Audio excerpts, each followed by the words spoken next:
Welcome to Vishal and Company, where Equity Guru's own Vishal Toora, Taku Ndachena, Collin, Bottrell, and Maddie Grace examine the week's financial events in real terms, bringing the esoteric blur of public market activity into sharp focus. So come in, sit down, put your feet up, and enjoy. And welcome to another edition of Vishal and Company. It's really nice to see everyone. How you doing? Obviously, I'm not Maddie. She's working today. You're going to see my ugly mug instead of hers, a poor representation and replacement. But next week she'll be back, and I have to focus towards the camera there. That's always good, so you guys can actually see who I am, and I can scare you. There we go. That's it. This week's show, we want to talk about equities, gold, the dollar, Bitcoin, oil, and bonds, of course. And the stimulus talks, have they become the China trade war 2.0, where nobody really gives a crap anymore? General Electric, a little bit of market analysis there. Also, Bitcoin and PayPal. PayPal's making a heavy push into cryptocurrency. Is that a non-issue, or is that a big thing? Collin's going to be talking about cannabis, of course, and my favorite subject. And also, we got Taku a little later on talking about the earnings of Tesla and how they beat earnings, and also a small cap lithium run that we've been having because of said announcements. Take it away, Vishal. All right. Good afternoon, everyone. So it's been one of those weeks. I think I've talked about this last week as well. You know, last week on the 5 days, we had that pullback for the equity markets, and the same analysis that we've had on our Discord channel, and as well as what we talked about last week. Markets are just pulling back to a major support zone, which again is price floor. Resistance is the price ceiling here. And as you can see here, you know, this week we had that drop, and then Tuesday, Wednesday, and then finally yesterday we had a bit of this push here. And as you can see today, we just didn't continue that momentum. A lot of people were thinking, okay, this is that trigger, including me, and we would be making our move higher. But as of now, no momentum here. But just as we always use market structure as long as we are above this support zone here, we are technically still in an uptrend and keep our bullish call on. So essentially, let's see what we'll do if we do break below this, and we'll talk about obviously the big news event that the markets are hinging on here. NASDAQ, as you can see, same thing, but we've had a few more indecision candles here. So we haven't had a nice bullish push here as we did on the S&P, and we had this type of candle, which is called a spinning top. I mean, that's really what it looks like from a side profile.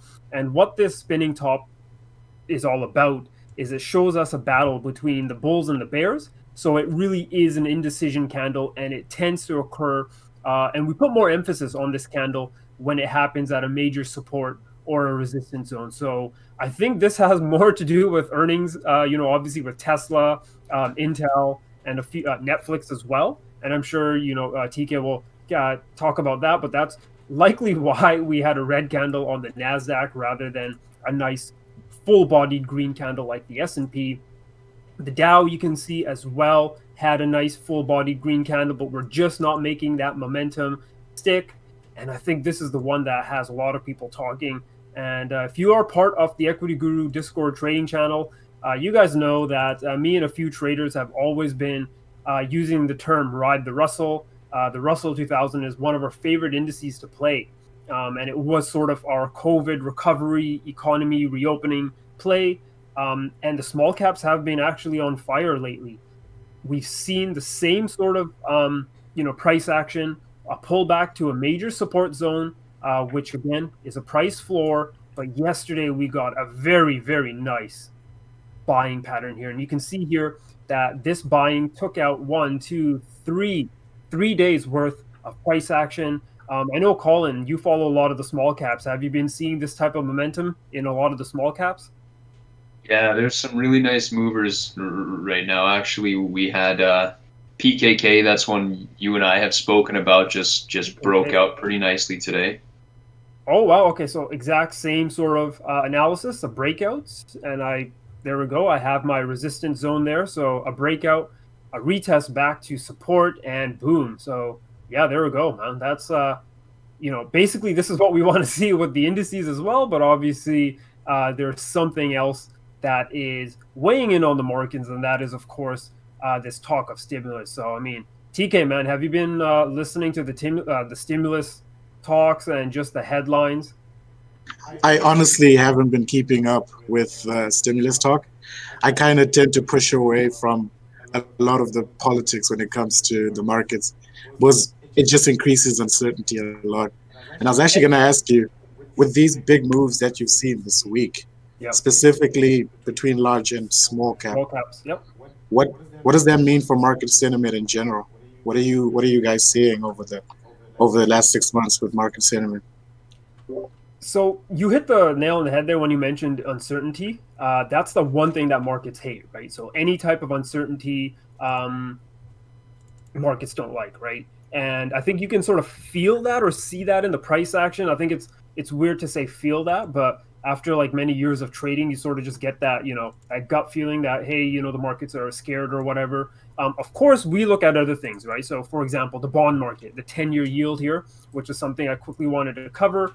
This is showing that there's no fear in the markets with this breakout here in the 10-year yield. I mean, we're at 0.83 now. Just a few weeks ago, well, last week we were down at 0.72. And, the debt markets or the bond markets are the largest in the world. So a move from 0.72 to 0.83, it's a substantial amount of money. And what this is telling us is that bonds are falling, which means there's, money is either going into cash and just staying in cash, or that money is going to go into the stock market. So, in terms of sentiment, yes, there is uncertainty due to like the stimulus talks. And I just wanted to quickly say, like, what we've heard about that was yesterday, we heard Pelosi saying, okay, yeah, we're going to get the deal done by today. I think last night we just heard, yeah, a deal is ready to go. And then today we've heard Mnuchin saying something opposite. So it's this, again, with the U.S.-China trade deal, we had similar headlines like this, and it just seems that the market is at the point now where it really doesn't care about the headlines. But what you just mentioned about what's causing these markets to move in the past 6 months, I think it's all to do with cheap money and it's more stimulus. So what I see for markets, for months ahead is once this deal gets passed, we will see markets pop up higher, but then we're going to get something like this again because the market will want more stimulus and more cheap money, and it just can never end now. And that's really what's keeping these markets propped. It's not really about the $1,200 checks that are going to the people, but it's really more about the other billions of dollars that are going to be going to other corporations and banks and all that kind of stuff that can use that money to trade the markets. But as we've seen, and we talked about this last week about are small caps or industries like cannabis, do those seem cheap, right, compared to the blue chips? And that could be causing money flows, to flow into those type of sectors. And of course, in Equity Guru, we've covered and we speak a lot about the juniors, right? The gold junior market, the mining or junior mining. I do think that that move is still coming, that money will be flowing to the commodities because they seem cheap compared to everything else that's out there. And even oil, which we'll just talk about in just a second. But gold, another boring week, folks. It's just been under our resistance here at 1930. Once again, either we break below this, which means we are going to hit my 1800 zone, which I've posted about a few times in the past, or we get a close above and we do continue an uptrend. Given the uncertainty, you would be expecting gold to be moving higher, but that's just not the case. And we've seen now that gold and the equities tend to move together rather than being divergent. And we are awaiting for that divergence because we do think that will happen eventually. Collin, any junior golds that you've seen, are they moving or have they been constrained like this as well? The junior space is definitely by and large kind of either consolidating if it's a company with some proven assets, or if it's just somebody waiting drill results or something like that. It's pretty much drifting down. So we're definitely waiting for some kind of action, either up or down in the gold space before we Exactly. see any appreciation near term.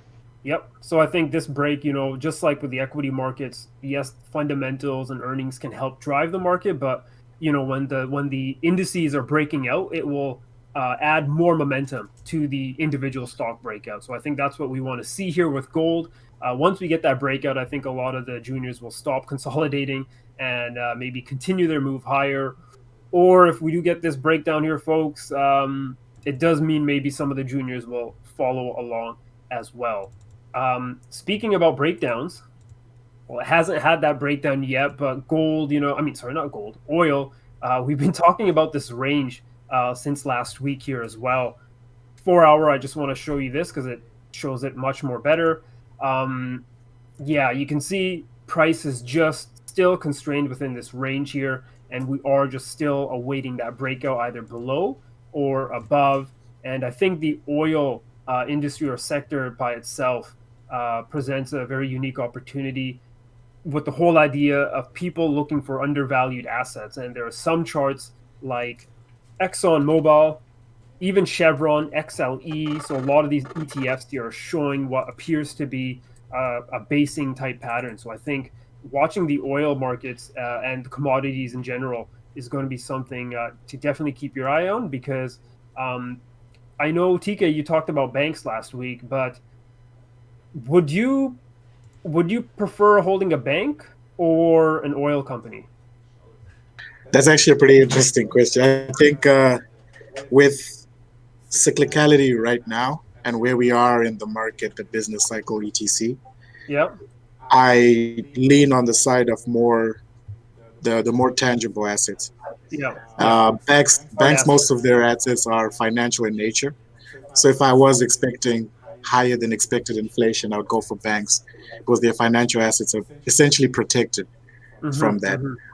Oil, on the other hand, can be affected on the supply side, but it has tangible assets that over time do better than some of the tech spaces because they have nothing backing that Right. value. With oil, you have something more to look at, to say, and it gives you more of that fundamental holding position that you're buying an asset that's below its realization value, which is always amazing to do and rare to do in a bull market.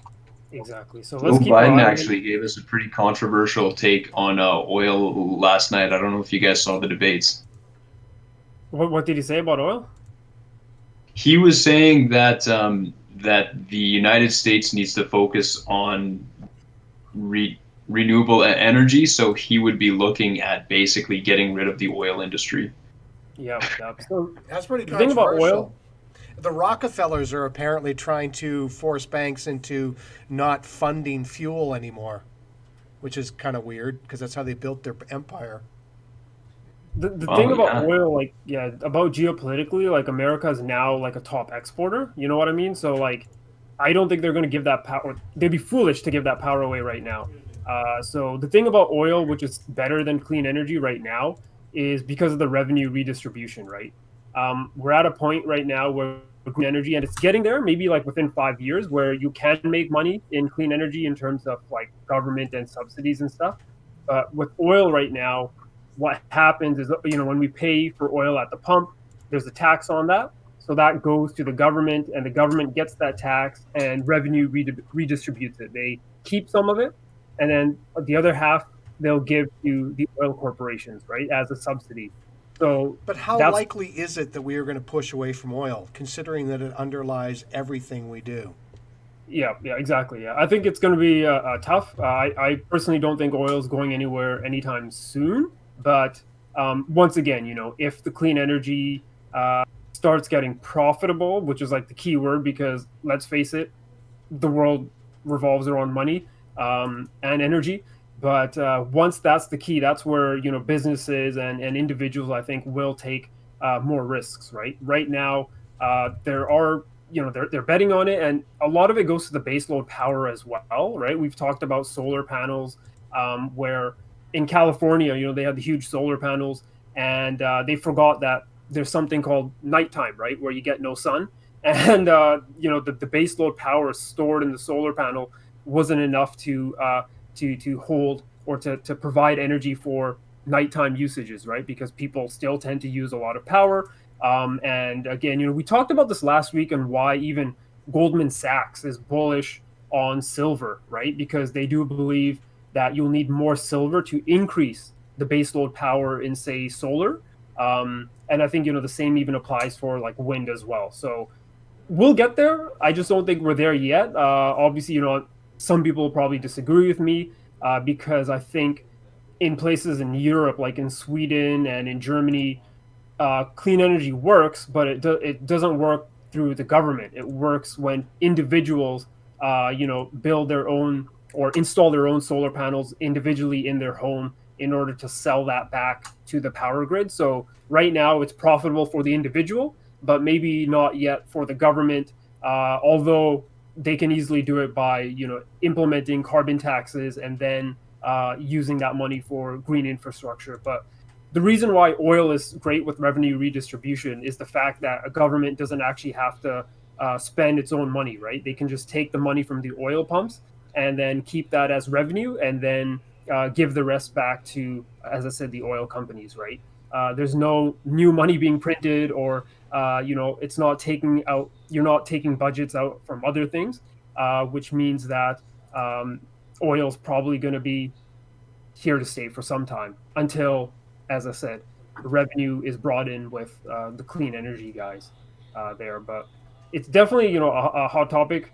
And I think just being the whole geopolitical stuff, we know about OPEC, but the U.S. is now at that point, right, where they are the top exporters now of, they're energy independent, right, and they can be the top exporters of oil. So I just don't think that after 50 years or whatever, they're going to give that up very quickly, right? So we'll have to see, right? It is very big in terms of geopolitics, and it does mean that OPEC is sort of in danger as well, which a lot of people now also talk to the whole idea of the Russians and the Saudis together trying to crash oil in order to take out a lot of that oil production, because the American cost for oil is not as low as the Russians or the Saudis yet. So there is that incentive for the Saudis and even the Russians to try to take down American production, because just like the Iranians, right? If the Americans are top exporters now, they want that cash, right? They're not going to try to stop their production because now, hey, if we can sell this stuff, let's sell it to raise some money, and no one can stop us, right? Which fills the market with more oil, which creates a supply glut, which of course the Saudis and the Russians don't like, because it does bring the price of oil down, which is their top revenue pretty much. I wanted to quickly just end my talk here on Bitcoin, because I think this is one that we can all talk about. Of course, we all heard about this.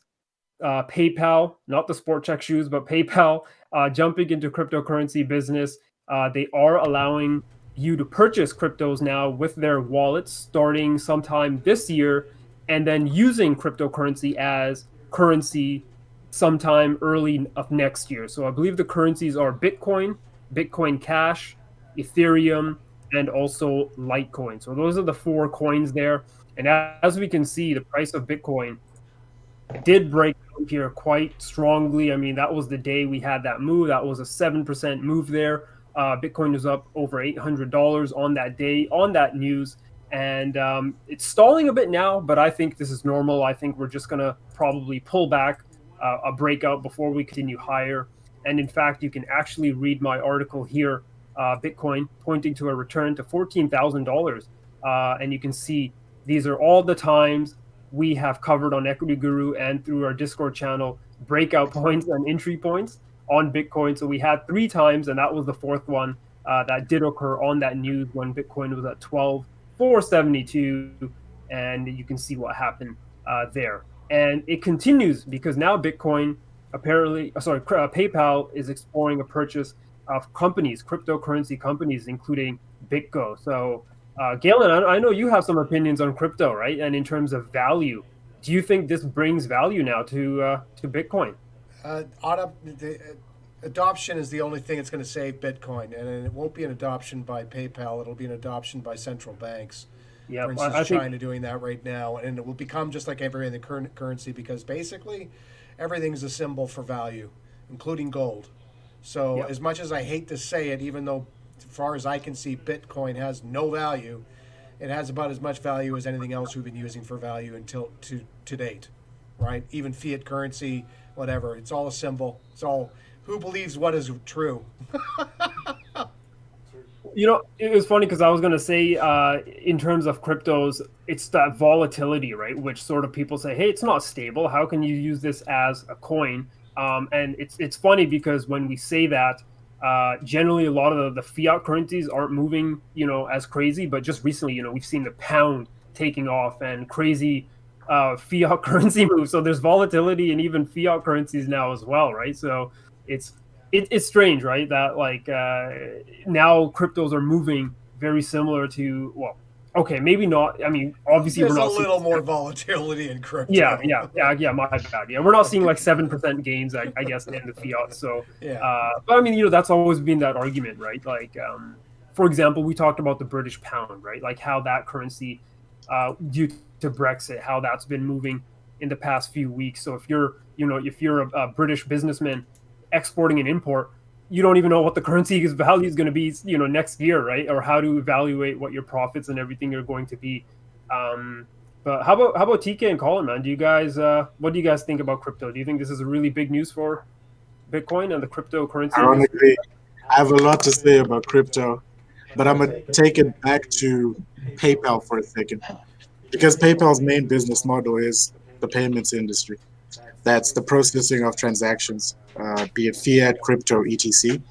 And I feel it's overstretching its hand with an infrastructure that hasn't been tested at an economic scale. That, like, for example, Visa, for example, processes 65,000 transactions per day, I think, something like that.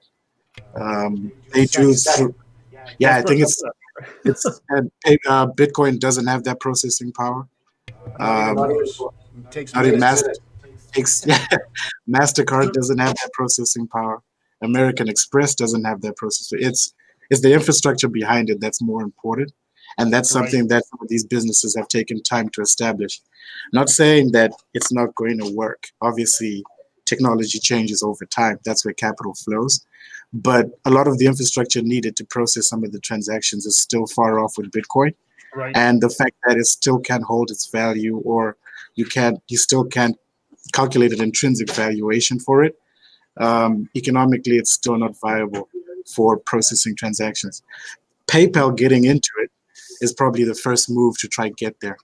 But I'd like to see some of the bigger guys, the American Expresses, and Visa's getting into it and facilitating that as a transactional thing for them.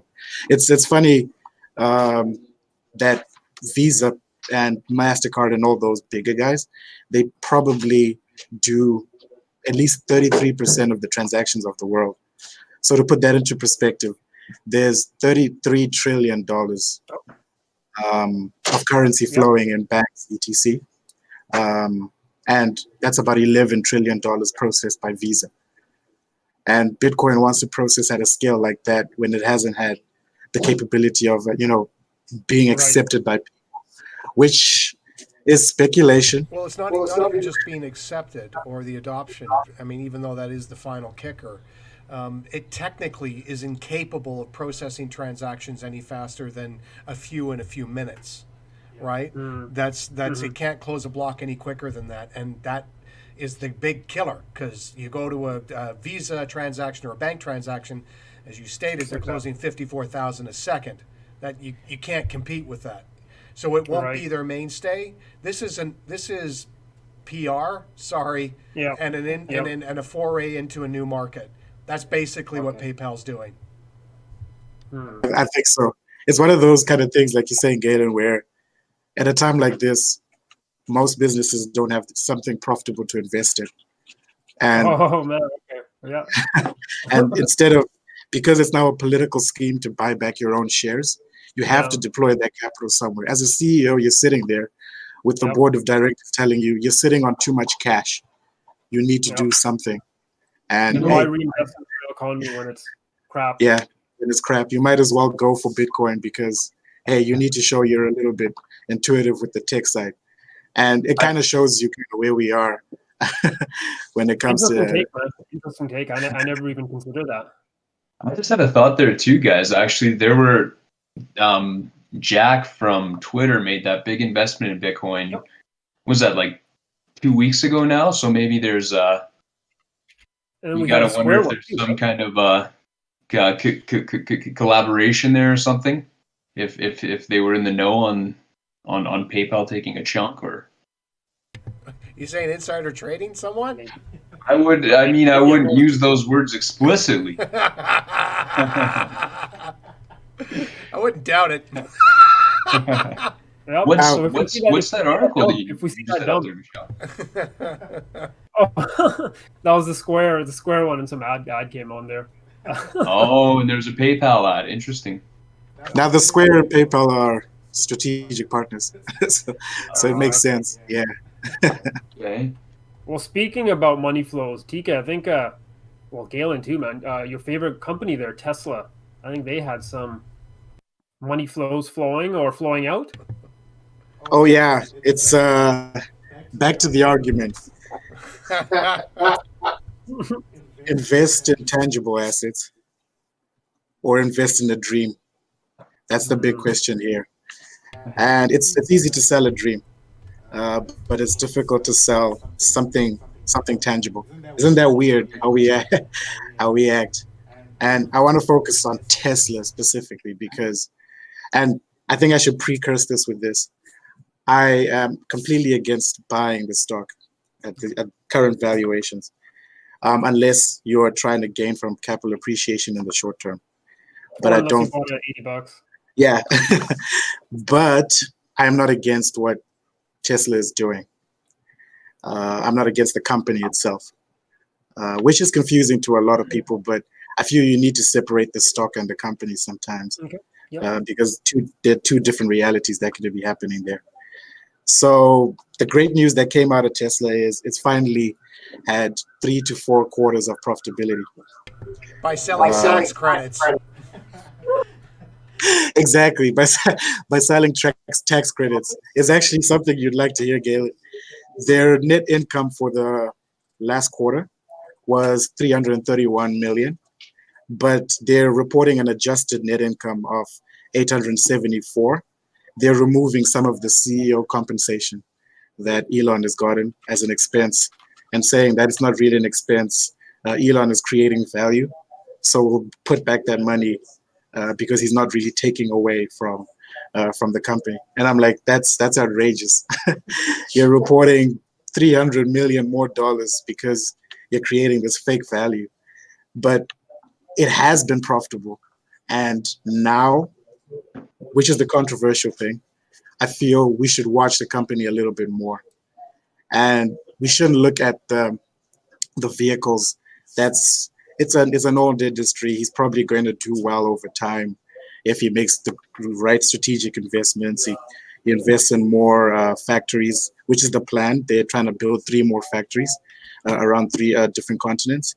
I think the one he's announced most recently is the Berlin Gigafactory. And he's also trying to get some of the self-driving cars done. I think it's a beta run out that's coming out the end of this month as well. So there's a lot of stuff that's happening in the automobiles that's pretty amazing. It's the batteries and the solar energy or sustainable energy business that a lot of people kind of need to look at again. And Elon is preaching the same rhetoric. He's like, when analysts, the Wall Street analysts, look at Tesla's balance sheets or whatever, they don't put a lot of value on Tesla's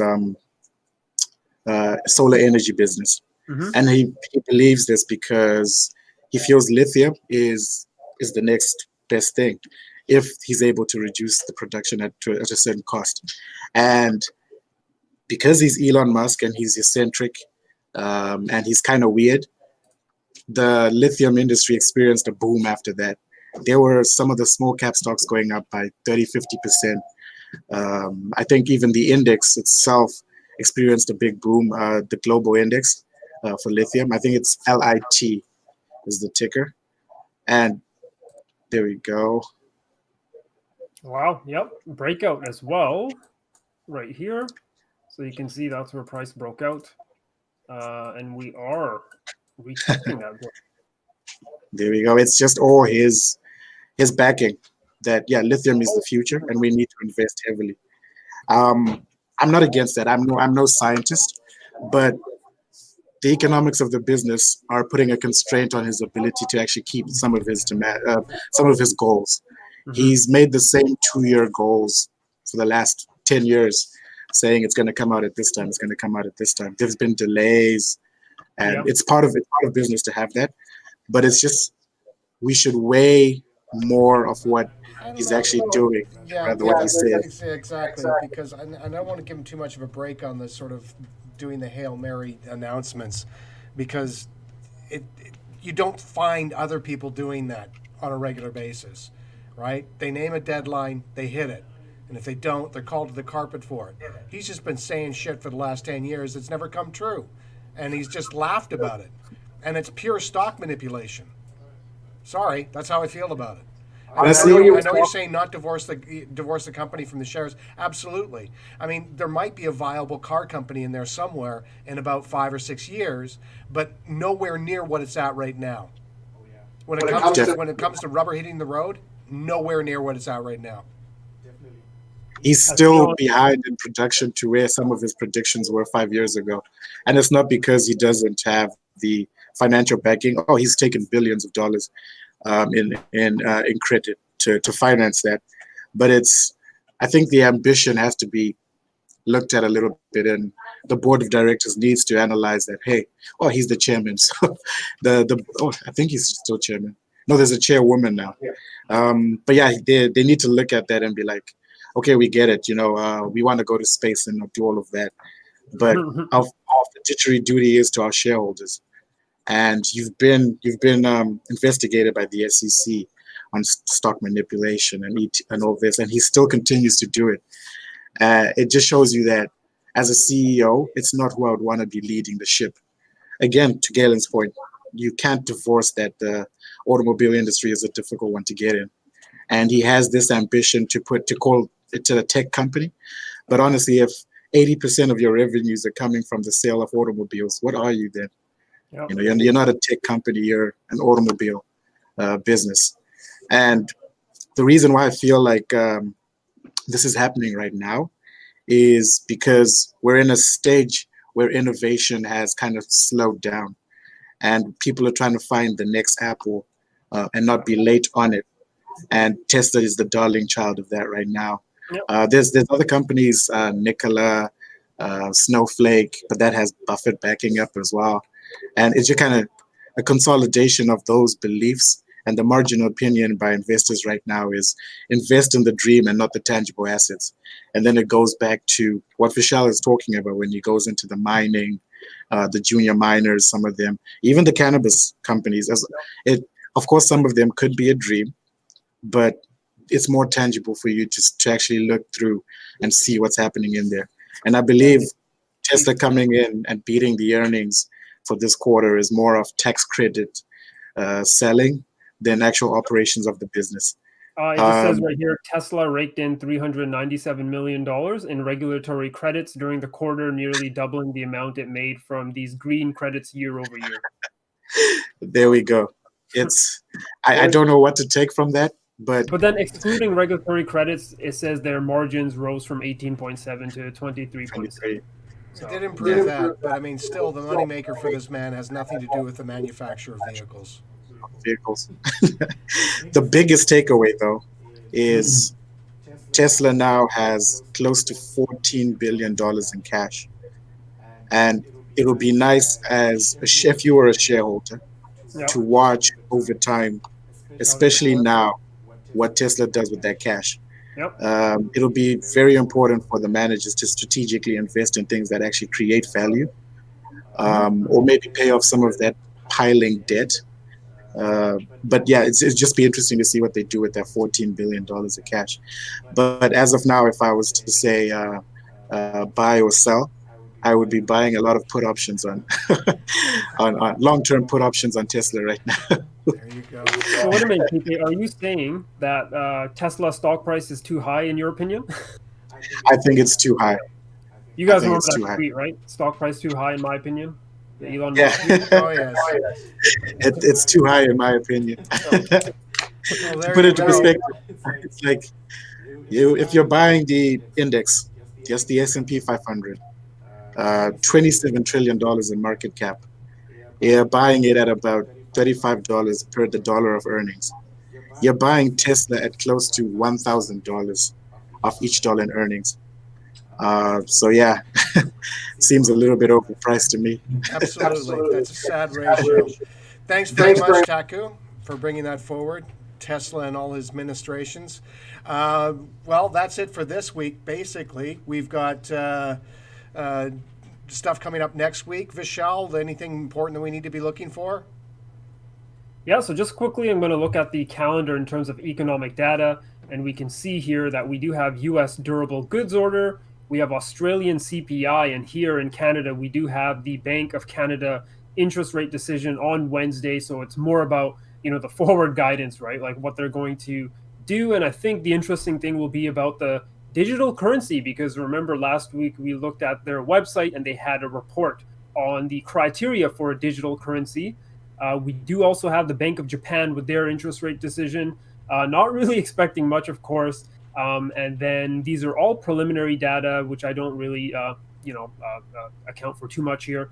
ECB monetary policy, German retail sales, and then we also have the whole Eurozone CPI and unemployment, but not what I would say is really important data. We also have Chinese manufacturing PMI here for October. So this is going to be interesting to see how the earnings for October for October come in China, because as we know, their earnings are always their economy is strengthening, right? I think they have just last week they have now recovered fully from the coronavirus GDP loss, right? So going to see if this data continues to get stronger.